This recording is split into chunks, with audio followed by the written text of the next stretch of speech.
రాష్ట్రాన్ని కాపాడుకుందాం. రాతి యుగానికి పోకుండా స్వర్ణ యుగం వైపు నడవడానికి పిలిపించాను. అదే రా కదిలిరా 20వ జిల్లా. ఎక్కడ పోయినా మీ ఉత్సాహం చూస్తా ఉంటే నా జీవితంలో ఎప్పుడూ చూడని ఉత్సాహాన్ని చూస్తున్నాను. ఒక పక్క మా ఆడబిడ్డలు వీర వనితలుగా రోడ్డు మీదకి వచ్చారు. జెండా భుజాన పట్టుకుని చంద్రన్న మీ అంటే మేమని మా ఆడబిడ్డల ముందుకు వచ్చారు. ఇంకో పక్క నా తమ్ముళ్ళు యువత,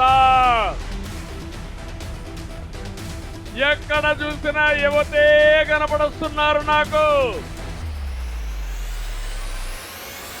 ఇటు యువత ఇటు ఆడబిడ్డలుంటే గెలుపు మనదే. ఎవరు ఈ గెలుపు ఆపలేరని మరొకసారి తెలియజేస్తున్నా.